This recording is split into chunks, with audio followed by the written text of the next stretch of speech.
coloniale. Et c'est là également qu'ils ont élaboré la doctrine coloniale française. Mais qui ils étaient?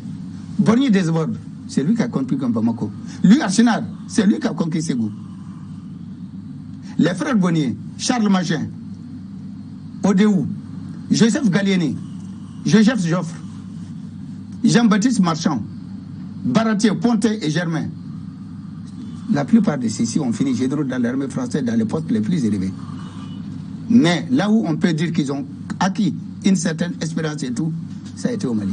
Mais dans leurs propos, dans les livres qu'ils ont écrits à travers l'histoire, ils ont été très élogieux vis-à-vis de nos grands-pères et de nos parents.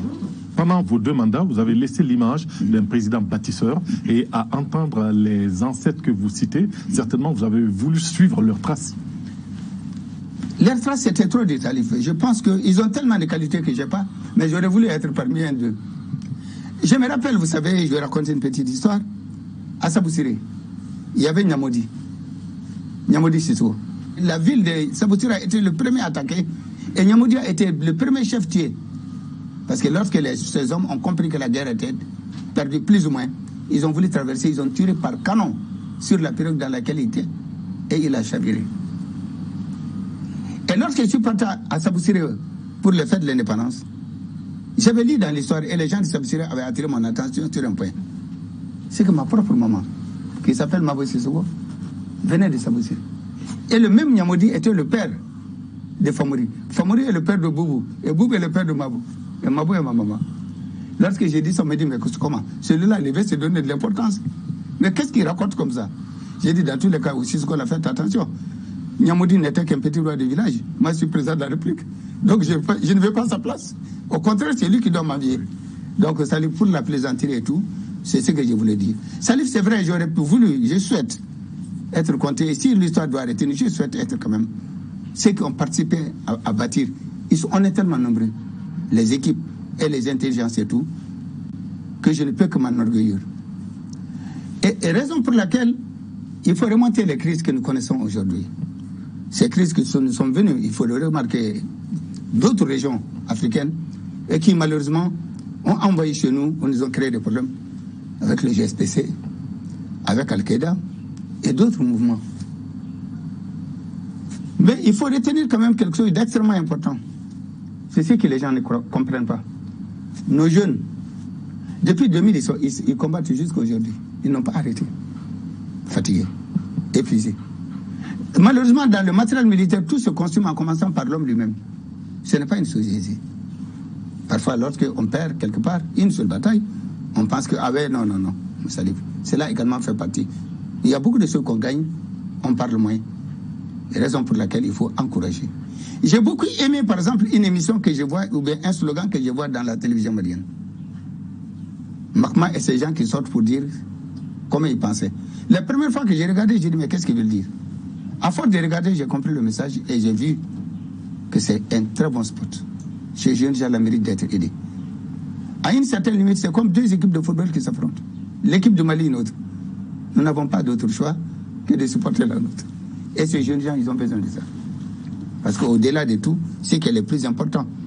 La guerre ne se gagne pas seulement au matériel. La guerre se gagne au mental. Alors, vous avez fait beaucoup de réalisations. Alors, qu'est-ce qui vous a le plus donné satisfaction? Il y a les chantiers routiers, il y a les hôpitaux. En tout cas, vous avez été perçu un moment comme étant vraiment un président bâtisseur. C'est vrai, Salif. Il y a un point extrêmement important. Parce que si vous avez dit que nous avons bâti, nous avons réussi, j'ai été parfois aussi profondément choqué et déçu. En 2006 déjà, j'ai attiré l'attention de notre communauté sous-régionale et tout, en leur disant ce que je vois et les caractéristiques de cette guerre que nous voyons au Nord Mali. C'est une guerre frontalière, de frontière à frontière. C'est une guerre asymétrique comme les gens le disent aujourd'hui. Et c'est une guerre compliquée à laquelle l'armée n'est pas préparée. Il faut que nous apprenions et nous mettrons du temps. Donc pour moi, je pense que ce qu'il faut faire, c'est de voir comment est-ce que nous allons nous mettre ensemble. Étant donné que le problème est régional, il faut que nous donnions des réponses régionales. Étant donné que le problème est transfrontalier, il faut que nous donnions les réponses transfrontalières. Malheureusement, ils ont fait 11 ans pour m'écouter. Et personne n'a retenu ce que j'ai dit. 11 ans après, en 2017 qu'on est venu mettre en place Le G5 Sahel. Le G5 Sahel. Et vous imaginez le temps qu'on a perdu? 11 ans. Les autres, ils ont le temps de se préparer, de s'armer, de s'organiser, de recruter, de corrompre et d'occuper le terrain. Et 11 ans après, nous, on vient se figer comme si on devait tout simplement tourner une page de collier. Ce qui a été extrêmement et particulièrement difficile. Ça fait partie certainement de ce que je peux être considéré comme mes échecs. Je n'ai pas réussi à les convaincre. J'ai tout fait, j'ai tout dit. Mais personne n'était là pour m'écouter. Mais pourtant, lorsque j'étais en Centrafrique comme médiateur, parce que quand même il faut qu'on le rappelle aussi, je vois des cadres et des anciens présidents ici, actuellement, mais nous aussi nous avons été dans leur pays.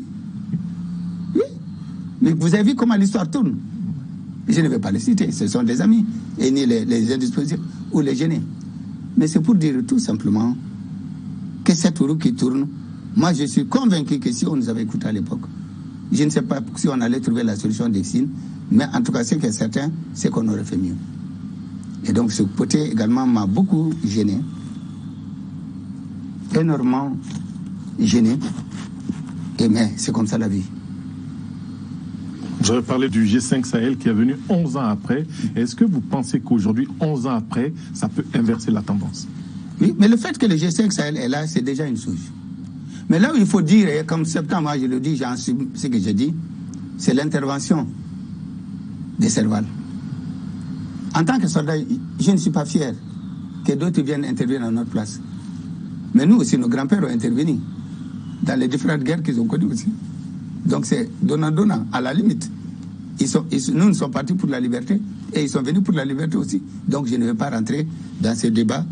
À l'époque, quand François Hollande venait à Bamako, il disait que la France venait payer sa dette de sang au Mali. Je suis d'accord avec lui. C'est courageux de sa part et je le félicite pour ce qu'il a dit. Parce qu'il avait parfaitement raison. Il avait parfaitement raison.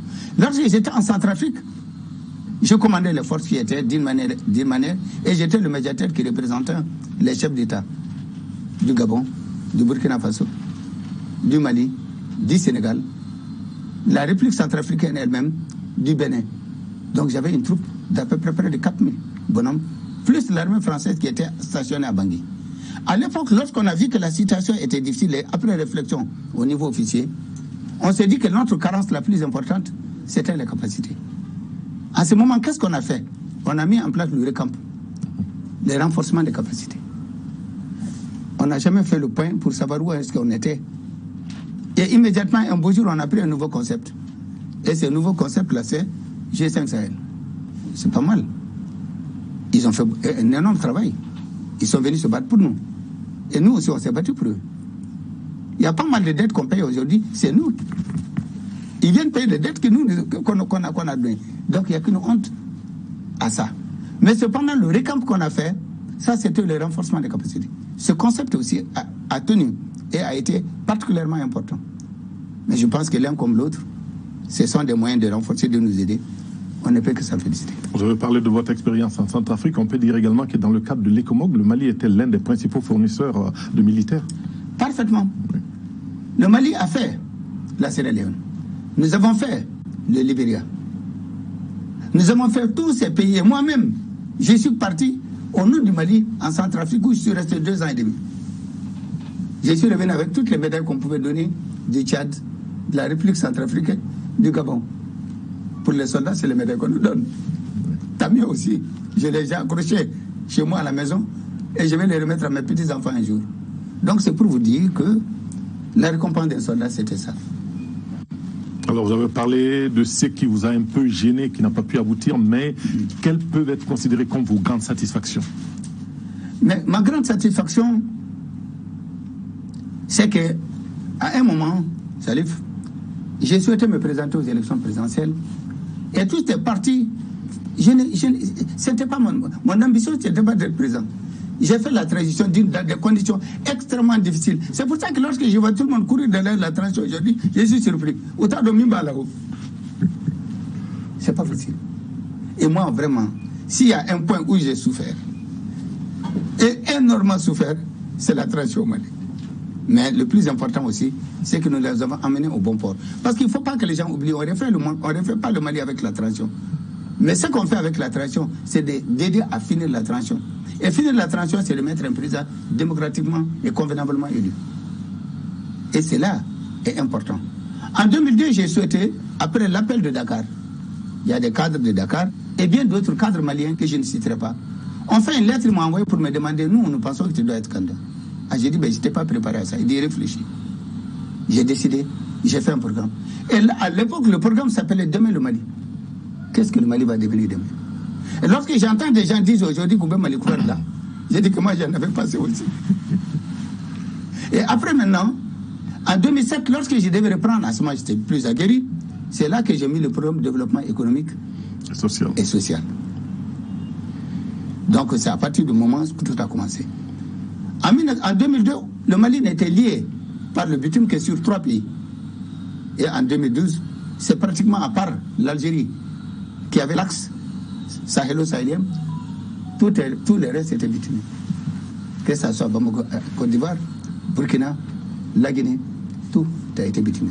C'est ce qui prouve quand même que malgré nos insuffisances, nous avons eu également des progrès extrêmement importants. Je parlerai de livre des ponts. Nous avons fait le pont de Wabaria. Le jour de l'inauguration du pont de Wabaria, le chef de village de Wabaria m'a dit, ça fait 100 ans qu'on parle de ce pont. J'ai dit, ah bon? Il dit oui. Mais aujourd'hui, je me suis rendu compte que c'est la réalité, le pont est fait. Mais cela a permis. Parce que si tu prends le fleuve Niger, divise le Mali. Mais lorsqu'on a mis le pont, pour une fois, on a rattaché la rive droite à la rive gauche. Et c'est à partir de là également que nous avons continué la route sur 200 km entre Gao et Labzanga-Niamey. Et ça également est bon. Le 3e pont de Bamako, c'est un cadeau de nos amis chinois. C'est l'occasion également de dire que nous avons appelé ce pont le pont de l'amitié Mali-Chine et le dire également combien nous sommes redevables à ce pays ami qui a été toujours à nos côtés et qui a tout accepté. Et à un moment, lorsqu'on me demandait de demander quelque chose à la Chine, j'ai dit je refuse. Tout ce qu'on a demandé à la Chine nous l'a donné. J'ai dit, mais maintenant ça suffit, moi je n'irai plus rien demander. Donc vous dire que tout le plaisir qu'on a, les vastes programmes d'infrastructures également énergétiques, Sapom, Balingué, Felou, les différentes interconnexions, la Madère, qui a fait un travail important. Pour le résumer, à ceux qui aiment les chiffres, en 2002, on avait 145 mégawatts installés. En 2012, on avait 425. Je donne les chiffres pour dire combien nous avons évolué et qu'est-ce que nous avons réussi. Et là également, ça m'amène à parler de l'eau. C'est peut-être notre plus gros succès que malheureusement les gens n'ont pas retenu. À l'indépendance en 1960, on était à 2% d'eau potable. Au coup d'État, en 2012, on était à 73%. C'est-à-dire que nous avons dépassé l'objectif du millénaire. Mais les gens ne savent pas ou ils l'oublient. Et je pense que c'est là extrêmement important. Je voudrais rappeler un petit souvenir. C'est Soumaïla Cissé. C'est un ami. C'est un frère. On a fait tous le collège de Mortier ensemble là-bas. Donc on se connaît bien. Mais c'est pour dire également que j'ai une pensée profonde pour lui. Son épouse Asta, une sœur. Ses enfants Bokar et ses cadets. Savoir et les dire surtout que quelle que soit la difficulté qu'ils vivent, nous la partageons avec eux. Soumaïla n'est pas pour eux seul père ou mari. C'est notre frère, c'est notre promotionnaire. Et nous avons grandi ensemble, on ne l'oublie pas. C'est dur. J'ai connu cette zone. Et encore, j'ai vu comment est-ce que les choses se passent dans cette zone. Mais je voudrais leur dire et les rassurer que nous n'épargnerons aucun accord. Aucun effort ne sera épargné. Et je féliciterai toujours Soumaïla, le remercier pour les 400 forages qu'il avait donnés à notre pays lorsqu'il était président en exercice de l'UMOA. Mais comme je disais, l'un des plus beaux souvenirs que j'ai eu, c'est lorsque je suis parti au département d'État américain. Pour la signature de l'accord du Millennium Challenge pour le développement. Pour la signature de l'accord du Millennium Challenge. Ce jour, ça a été peut-être l'un des plus beaux souvenirs. Ce n'était peut-être pas le plus utile. Mais j'étais fier de ce que nous avons obtenu. D'abord, le Millennium Challenge est un programme global à compte. C'est un programme mondial. Et sur ce programme mondial, le Mali était le 9e pays retenu. Et on a été retenu grâce à nos particularités et surtout à nos succès. Contrairement à ce que les gens disent, ils n'ont rien fait. C'est pas vrai.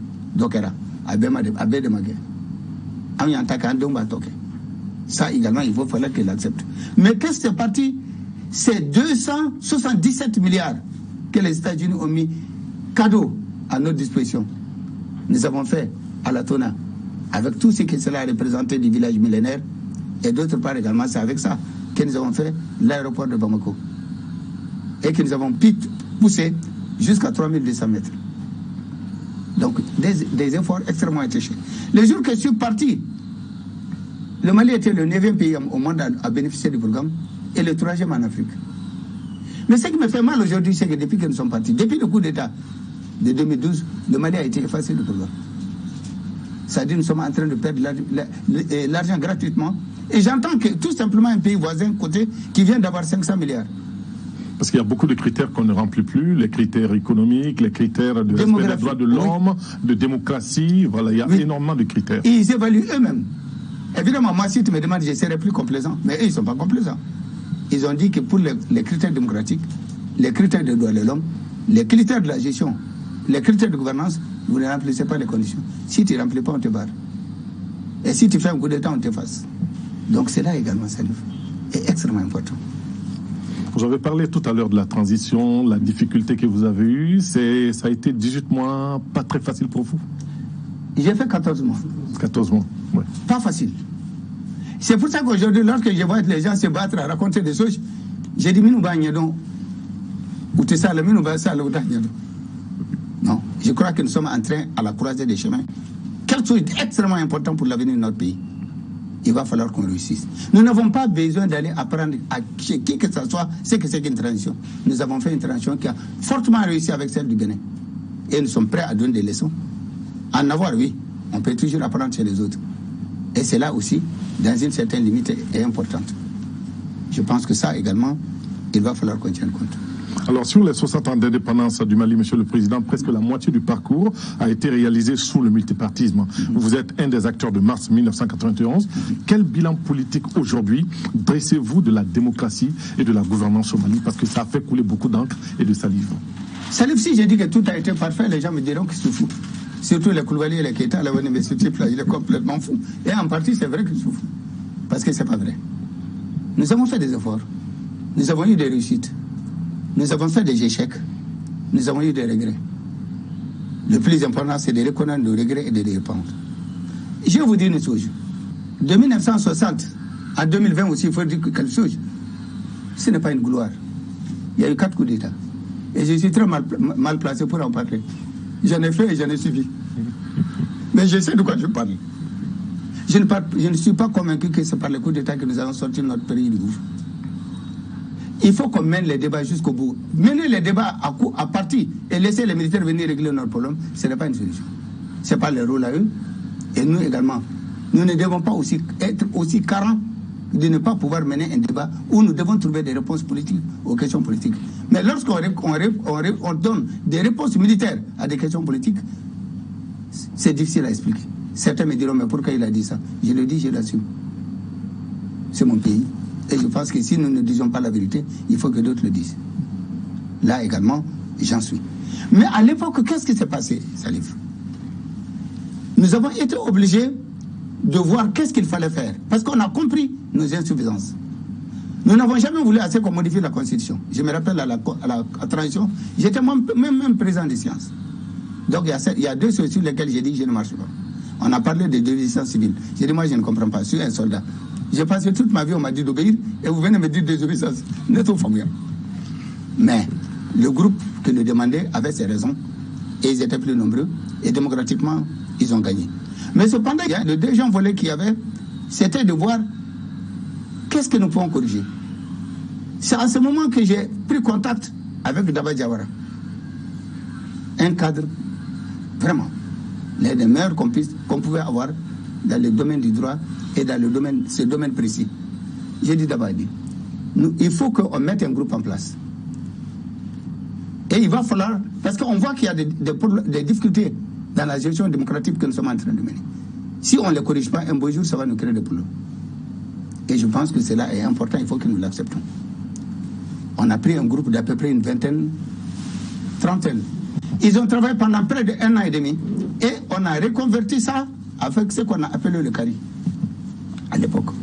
et dans le CARI, c'était de voir certains points extrêmement importants. L'un des points les plus importants, c'était quoi? La réforme des institutions. Les partis politiques également qu'il fallait revoir.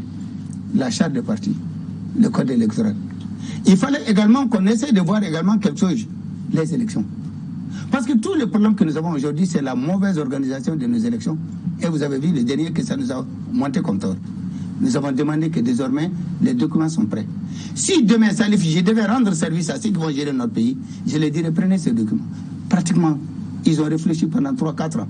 Il y a 233 propositions. Et sur les 233 propositions, on n'a retenu que 30. Inspirez-vous de ça. Ils ont été sans complaisance. Je pense que si on avait lu et on avait corrigé ce point, on ne serait pas. Et dans ça, je vous dis, il y a ce qu'on a appelé à l'époque la gestion des élections.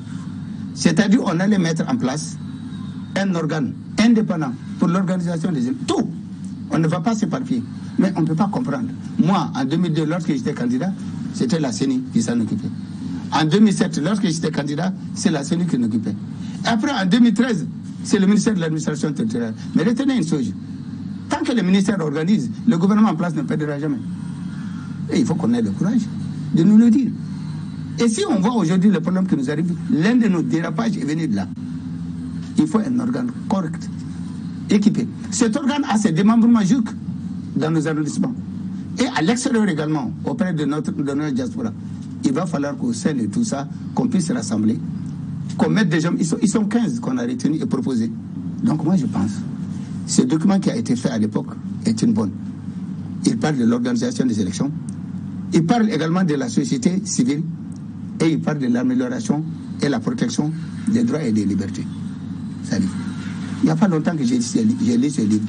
J'ai dit si j'avais le temps, j'allais courir jusqu'à la salle pour dire voilà un document d'appui. Et ceux qui vont avoir le accord avec gérer le Mali de même, s'ils me demandent un conseil d'anciens ou de vieux, je les dirai prenez ce document. Il y a la réponse de pas mal de questions que nous avons. Et je pense que le document, le travail qui a été fait est correct. Et l'une des plaies de notre démocratie également, c'est la corruption et le népotisme, dont on parle beaucoup, la lutte contre la corruption, qui tarde encore à produire ses effets. Salif, moi lorsque je suis venu, c'était l'un des points que je visais. Ça me permet d'ailleurs de dire à mes cousins, Koulibaly, il faut rectifier quelque chose. Quoi, t'étais quoi, comme au Canada, moi, il faut n'être du même roi, t'as du fanade. Il faut monter dans mon la molade, gants 5 ans. Si la justice te condamne, moi je te condamne. Mais sortir à la télé ou sortir dans les journaux pour accuser des pères de famille et tout, je dis que je ne suis pas pour ça. Moi, je ne prends pas et je ne laisserai personne prendre non plus. Quand tu étais à fond, il faut data. Donc, à fond de quand tu étais comme quand l'État fait père de famille, la molère. Non, ni père de famille, donc il va falloir qu'il explique. Parce que certains Koulibaly continuent à raconter, même l'autre jour, j'écoutais à la radio, quand tu étais à fond, donc Salif, cela est extrêmement important. Pour lutter contre ça, lorsque je suis venu aux affaires, j'ai mis en place le vérificateur général. Le vérificateur général, lorsque nous avons quitté, il y avait 2 pays en Afrique qui allaient dans ce sens. Nous sommes partis en Éthiopie pour leur demander ce qu'ils faisaient. Nous sommes partis au Rwanda pour leur demander ce qu'ils faisaient. Et le Canada, parce que le vérificateur général est un concept canadien, qu'on dit nous vous accompagnons et on vous aide à tout pour mettre tout ça en place. On avait bien commencé. Il y a eu quelques petits dérapages. Mais je me suis dit qu'il fallait un peu de temps et de maturité pour qu'on maîtrise mieux. Et cela était extrêmement important et c'était un outil. Mais lorsqu'on est parti dans certains pays, c'est qu'ils nous ont dit, vous êtes trop audacieux. Comment est-ce qu'on peut confier pendant 7 ans à des hommes, triés sur le volet, soit-il, pour qu'ils s'occupent du problème de la lutte contre la terreur? Nous pensons que c'était trop. En tout cas, nous, on ne vous suit pas. Les 2 pays qui n'étaient pas loin de nous, c'était l'Éthiopie et le Rwanda. Mais ça, c'était un instrument qu'on avait. Mais au-delà de tout ça, Salif, la lutte contre la corruption, ça prend depuis l'école.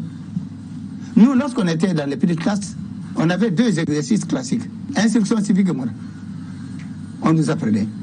Et même les petits livres qu'on nous donnait, c'était toujours, l'histoire tournait toujours à la punition d'un voleur ou d'un menteur. Et mettait en exergue les vertus. C'est un livre. Lorsque nous voulons lutter contre la corruption, Ça commence en famille d'abord, dans l'éducation familiale. Plus tard, on remonte à l'école. Et plus tard, on remonte dans les quartiers. Et plus tard, on forme. Mais aujourd'hui, tout le monde veut réussir tout de suite. Et qu'est-ce qu'il faut faire? Tout à l'heure, vous avez parlé de votre voyage aux États-Unis dans le cadre du Millennium Challenge. Et au cours de ce voyage, sur le chemin du retour, vous êtes passé par Bruxelles, au niveau de l'Union européenne, où vraiment le Mali a été sérieusement félicité. Donc le Mali, c'était l'exemple, c'était la vitrine de la démocratie. Mais par la suite, le Mali est devenu l'anti-modèle. Qu'est-ce qui n'a pas marché? D'abord, il faut dire quelque chose. Certains de mes Koulibaly vont dire, mais ce type-là, il parle trop de lui. Mais je le fais, uniquement pour les gêner. Mais le problème fondamental qui est là, Salif, en 2002, moi, je me suis présenté comme candidat indépendant. Est-ce que c'est normal qu'un candidat indépendant vienne gagner nos élections? Parti tableau, fouille tableau. Qui s'est dit trop de l'Ankanaka, qu'un candidat ait gagné les élections? Dès lors, on aurait dû comprendre qu'il y a quelque chose qui ne va pas. Je ne parlerai pas des partis politiques que je respecte et qui, certains d'entre eux, ont fait, eux, aussi bien anciens qu'actuellement, ont fait un travail remarquable. Mais ce n'était pas normal qu'un candidat indépendant vienne gagner les élections. Fit-il à traiter? Et pourtant, je suis venu, j'ai gagné 2 fois. Et je suis content d'avoir gagné. Mais je me suis dit qu'il y a quelque chose qui ne passe pas. Un indépendant, chez nous, avec tout ce qui a pu être fait comme lutte, un indépendant n'aurait pas dû gagner. Mais c'est pendant ces faits, ils avaient une confiance. Parce que le vote, c'est la confiance. Et lorsque vous êtes investi d'une certaine confiance, ils vous font confiance, ils vous prennent.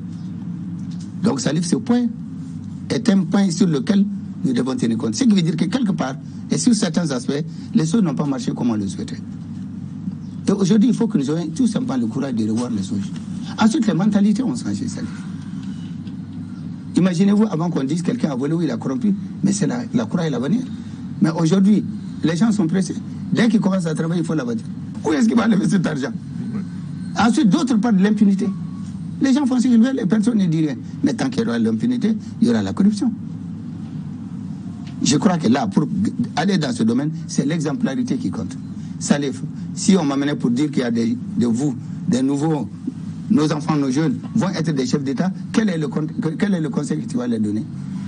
On n'a pas besoin d'avoir tous les diplômes de l'école normale supérieure ou de l'école des ingénieurs du Mali, ou bien notre belle école, de l'école de médecine, que tout le monde nous envie pour être président. Non.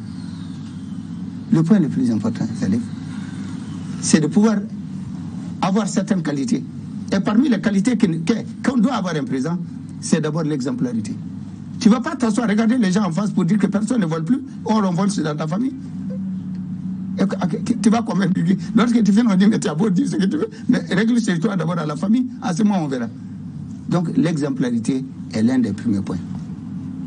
Et le deuxième point, Salif, c'est la retenue. Si je devais donner une deuxième leçon, je dirais aux jeunes, c'est la retenue. Et retenue dans ce que vous dites, et retenue dans ce que vous faites, et retenue également dans vos actions. Si vous arrivez à maîtriser ces deux, parmi tant d'autres, vous serez peut-être sur le bon chemin pour être un bon élève président. Est-ce que finalement le vrai problème du Mali, c'est pas la disparition de l'autorité parentale? Parce que dans la famille, il n'y a plus d'autorité. Avant, les grands-parents, après le dîner, racontaient des histoires, des contes, et ça se terminait toujours par des leçons de sagesse. Mais aujourd'hui, dans les familles, c'est la télévision qui éduque les enfants. Salif, le premier chant que j'ai appris, les coqs chantent les jours pareils. Vous savez qui m'a appris ça? Ma grand-mère. Et Dieu seul sait qu'elle n'a jamais été à l'école. Elle était assez variée à l'école normale. On chantait, le coq chante les jours pareils. Et tout petit, là, elle m'amène, elle me chante ça et je répète. C'est ma grand-mère qui m'a appris à chanter le coq.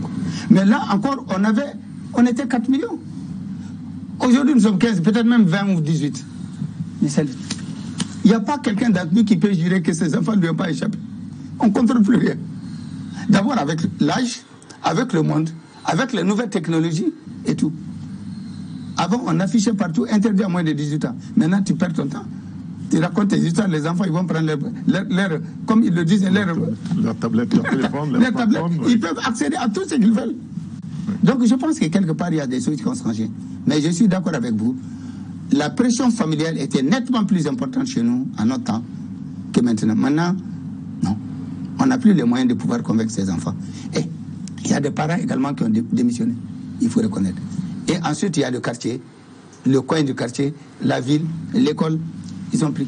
Vous allez voir dans certains coins où les dealers et les vendeurs de drogue, où est-ce qu'ils vont? Dans les écoles où les parents payent le plus.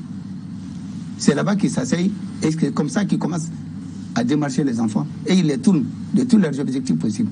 Ça également, je l'ai vu. Et c'est un mal extrêmement important. Je suis d'accord. Nous, les parents, nous avons une responsabilité. Mais il faut que nous acceptons. Mais je crois que le problème nous échappe. Je ne sais pas comment on va faire. Alors, Monsieur le Président, aujourd'hui, si on vous demande votre parcours, vous avez un fabuleux parcours, si on vous demandait de le résumer à un moment précis, lequel serait-il? C'est-à-dire, nous avons fait énormément de choses, mais nous n'avons pas pu tout faire. Nous avons fait des erreurs aussi et des fautes. Nous ne sommes pas super-hommes ni rien du tout. Il y a un problème fondamental qu'il faut retenir, Salif. Lorsque je m'assois, je me suis dit que j'étais convaincu que vous allez me poser cette question. Il fallait que je me prépare. Mais je n'ai pas pu trouver la réponse. Tellement ce qui a été fait est divers. Chacun a son truc. Mais je pense que c'est l'une des plus belles réalisations que nous avons faites pour ce pays, c'est l'assurance maladie obligatoire. Les gens oublient très souvent que l'assurance maladie obligatoire est une revendication syndicale. Et il faut saluer ces syndicats qui nous ont obligés. Un beau jour, l'INTEM et certains partis et syndicats sont venus me dire ça fait partie de nos revendications. J'ai dit ça tombe, il dit pourquoi? J'ai dit parce que je suis pour qu'on mette ça et que cela soit élargi à vous, à votre épouse, à votre père et à votre mère. C'est ce qui fait la particularité de l'assurance maladie obligatoire au Mali, la CANAM et tout le reste. Si on me disait qu'est-ce que tu as le plus apprécié, je dirais que c'était l'assurance maladie obligatoire et la CANAM. Mais avant que la personne ne sorte, je vais dire qu'il y a un autre point, il dit quoi? Les logements sociaux. Lorsque j'ai donné les clés à des pères de famille ou à des veuves qui pleuraient pour me remercier, ou si je vais actuellement dans la ville de Bamako, il y a des gens qui m'arrêtent pour me dire tu sais que tu as fait une bonne chose. J'ai dit quoi? Les logements sociaux là. On me dit ça fait plaisir. Donc si on me dit de classer, je n'arrive pas. Mais comme ça, comme vous me posez, il faut que je réponde. Je pense que la plus grosse fierté que j'ai, c'est l'assurance maladie obligatoire. Parce que moi-même, j'ai ma carte. Et si je me rends compte qu'avec ça, je peux soigner mon père, malheureusement qui n'est plus là, et je peux soigner ma mère aussi, qui n'est plus là non plus. Mais c'est déjà un acquis. Mais d'autres, leurs pères et leurs mères sont là et ils peuvent le faire. Et ensuite, j'ai un hôpital. Salif, lorsqu'on faisait mon discours de cinquantenaire, je me suis rendu compte que le Mali de l'indépendance jusqu'en 2010 n'avait jamais construit un hôpital. Contrairement. Mais j'étais surpris. J'ai dit comment? Le type m'a dit les infrastructures, il n'y a pas un hôpital que le Mali a construit. Le dernier hôpital qui a été construit, ça a été fait chez toi. J'ai dit lequel? L'hôpital de Mopti, Somine Dolo. Et il a été construit en 59-60. J'ai dit quoi? Mais, salut. Lorsque plus tard j'ai été inauguré l'hôpital national d'Issassou, je n'ai pas inauguré l'hôpital national du Mali, c'est le président Ibeka qui l'a fait et qui a tenu vraiment à me dire un mot très gentil et je le remercie. Et lorsque je suis retourné pour aller inaugurer l'hôpital de Yirimadio, et nous avons réhabilité le Point G, réhabilité Gabriel Touré, réhabilité Kati. C'est là que je me suis dit, tout compte fait, ceux qui disent qu'on n'a rien fait là, ils se trompent. On n'a pas tout fait, mais on a fait beaucoup quand même. Alors, on a parlé des 60 ans du Mali, oui. Et à l'horizon 2080, ça sera les 60 prochaines années. Comment vous voyez le Mali dans les 60 prochaines années à venir?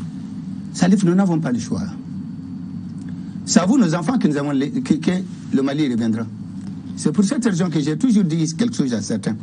J'ai dit, nous ne pouvons pas faire notre Mali et faire le Mali de nos enfants. Le prochain Mali qui va s'engager là, c'est le vôtre. Et vous n'avez pas le droit de faire moins que nous. Vous devez nous battre. Vous êtes plus instruits. Vous êtes mieux préparés. Et vous n'avez pas le choix. Mais moi, j'ai en tout cas un souhait. Je ne maîtrise pas les jeux de Koury pour dire que je vais dire ce qui va se passer au centenaire. Mais je suis convaincu que le Mali a des atouts extrêmement importants. Nous avons 65 millions de terres aménageables et cultivables.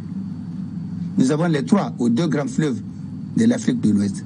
Nous avons toutes les conditions. Et surtout, ce qui est important, nous avons les génies maliens. On est loin d'être bêtes. Et je suis convaincu que ça livre. Le Mali prochain, si un jour un président, je lui dirai, moi, je te donne un conseil. L'or et tout ça, là, c'est très beau. Je ne gagne pas de dos. Mais ce qui est le plus important pour nous, là, c'est l'agro-pastoral. Le problème de demain, ça ne c'est pas l'or. Ce n'est pas d'être beau. Le problème de demain, c'est manger à sa faim. Et le Mali a les atouts pour ça. Et je suis sûr et certain que vous, qui viendrez, vous n'avez pas d'autre choix que de faire ça. Vous allez l'améliorer. Est-ce que nous serons là pour vous féliciter? Ou nous ne serons pas là? Mais dans tous les cas de figure, quel que soit le lieu où on est, nous aurons toujours l'esprit vers vous. Et quand vous étiez président, vous aviez vos habitudes. Souvent, vous arrivez à s'aimer même votre sécurité pour aller au contact des Maliens au plus près. Est-ce qu'aujourd'hui, vous avez toujours le temps d'aller causer avec les Maliens un peu partout? Oui, mais par contre, j'ai plus de problème maintenant que lorsque j'étais président. Lorsque j'étais président, j'avais ma garde. Maintenant, je ne peux même pas aller acheter quelque chose au marché. Je me retrouve avec complètement pris. C'est ça la récompense. Ils ne m'ont pas donné de l'argent, ils ne m'ont pas donné de l'or, ils n'ont rien donné. Mais c'est la sympathie des Maliens, l'affection qu'ils ont pour moi, et la confiance qu'ils ont attrêté à donner. Ils viennent jusqu'au Bengamobli. Alors comment tu te portes de tout là? D'abord, il faut dire que lorsque j'étais présent, je me suis dégagé une ligne. Je ne serai pas prisonnier de mon métier. J'ai été moi-même président de la garde présidentielle, j'ai géré et j'ai été à la garde du général Moussa Traoré, et sa garde présidentielle, je l'ai commandée pendant près de 8 ans. Donc je sais en quoi ça ressort. Et je sais quelles sont les contraintes qu'un président a vécues. Avant d'arriver à cette fonction, j'ai fait tout. J'étais commandant de la garde présidentielle du président Moussa, qui a eu l'honneur de me faire confiance et de me mettre jusqu'aux événements de mars 91. Mais la vie est celle qu'elle est. À un moment ou à un autre, on décide. Mais cependant, ça, ce que je retiens est important. J'accepterai tout sauf d'être mis en prison. Il faut que je sois libre de mes bonnes paroles et tout. Je ne suis pas obligé de dire tout ce que je veux, parce que la retenue est l'un des meilleurs sentiments que puisse avoir un homme qui a une certaine responsabilité. Mais cependant, si je ne peux pas aller où je veux, je préfère quitter. Maintenant, je suis libre. Je vais où je veux. Et quelqu'un m'a dit, mais qu'est-ce que tu fais? J'ai dit, mais c'est que j'essaie le mieux faire. Il dit quoi? J'ai dit, rien du tout. Je suis dans mon bureau le matin. L'après-midi, je suis à la maison. J'ai fait une salle de sport à la maison en tant que vieux commando. Je continue à tirer les muscles. Et je crois que Salif, la vie, ce n'est que ça. Mais lorsque tu as fait ton temps, Salif, ça s'est arrêté. L'homme sage, c'est celui qui connaît ses limites. C'est sur ces mots que nous allons terminer cet entretien, Monsieur le Président. Je vous remercie de nous avoir reçus et d'avoir partagé ces souvenirs et ces expériences avec nous. Et nous vous souhaitons une très bonne continuation. Salif, en tout cas, je voudrais saluer toute l'équipe des jeunes qui étaient tout comme je ne dirais pas tout petits, ils vont me regarder. Bon, mais non, donc, vu toute l'évolution que vous avez faite en tant qu'aîné, je vous souhaite bonne chance. Ensuite, grâce à ton talent et tout le reste, je me demandais, parce que 2 jours j'étais malade, comment faire? Vous m'avez reculé. Mais j'avoue que la manière dont vous avez réintroduit et repris le truc en professionnel, je suis convaincu que les gens diront ce qu'ils veulent. Surtout que j'ai dit des mots. Certains m'appelleront pour me dire, mais pourquoi tu as dit ça? Mais je vais le dire, moi je dis et je l'assume. Moi, c'est pas mon problème.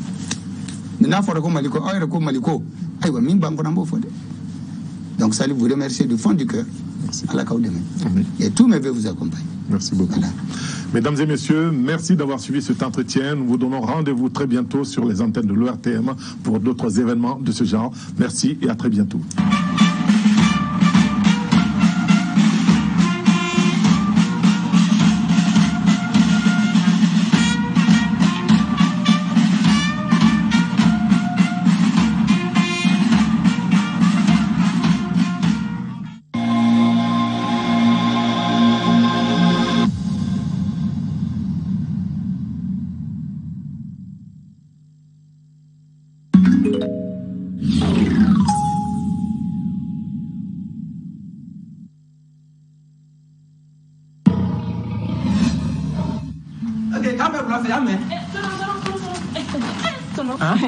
to ga tsura falai em tura ka ba mu duban ma bula bana de nyamugu fana to ma chaw fleni ate to boy daga sigi meta MG distribution na 500 jigi fasugu abe soro yin no e ka daga sigi dro ni daga kana kan be 500 awo da mu ne awo an sogoma men na nyamugu ko la awo ni ka ba mu Dubai ni ale 25 kilo yi ba 5 kilo fene be a 10 kilo fene fle ka jango ni kene mu Dubai yo 25 kilo yi ale 5 kilo fene be a 10 kilo fene be ni sa mu Dubai o fene 25 kilo yi ni a 5 kilo fene be a 10 kilo fene be o fle carton gono sisa iba bekele ni ma papa jou taran bekele na patron mo ni gono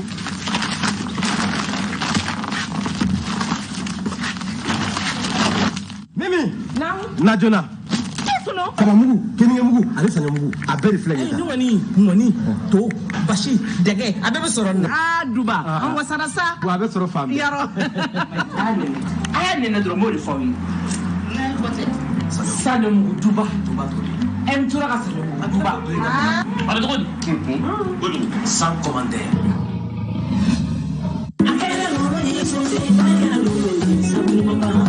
Sojeba, Société Générale de Business Agricole, Jiriba Sumaduma na Bulofara Jama, Wilimba Delikula, Auka Sumajalanji, Unibimba, Fura Unibaji, Wotemene Kope, Société Générale de Business Agricole, Sojeba Kemeki, Wafaka, Tungabo Faransi, Jamana Kono, Ninako Senetonji, Nako Senetida Nakoshi, Wanakoshi Numa, Jijo Yora Eju, Warolaye, Sojebadu, Auka Nakoshi, Inako Bedaravu, Kongomu, Karoti, Salati, Celery, Wavoro, Subamu, Atisika Poka Bangwe, Jangoni Maina, Jabasene Madu, Unameni Jabashishi Bella Jeleye, Kerengere Nyana, Yule de Galme, Nukama Kojableni, Dokama Kojiri Wajaba, Garanori Texas, Avojaba Jema, Red Creole, Jabablimba, Dashilebe Suru Bella Jelela Malikono, Wasujebaka Ferekela, Abasoro Gulu, Gafemi Wajibi Ambe Auka, Sunzabo Mefalipenga Dende, Sanuni Zerakanati Nyona Kasoradali Masamu Genye, Dambara Sojebaka, Nakojula, Nukata Majonye, Nakosenati Tajimi Menako, Sojeba Biji Walangata, Auye, Halikungo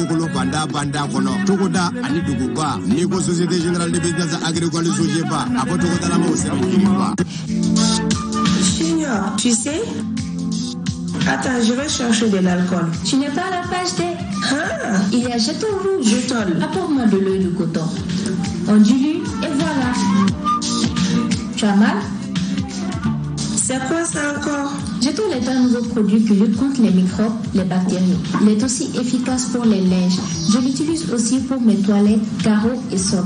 C'est ce qui fait d'ailleurs que ma maison sent toujours bon. Jetol rouge élimine jusqu'à 98% des germes en 15 secondes. Il est efficace contre les bactéries et offre une protection maximale grâce à sa formule améliorée. Sans oublier qu'il est aussi disponible en plusieurs formats. Ça, c'est la meilleure. La COMAF, en partenariat avec Istration Production, présente la fête anniversaire des 20 ans du groupe le plus emblématique du Mali Rap, les Tatapans, le lundi 21 septembre 2020 au Palais des Sports de Bamako à partir de 21h.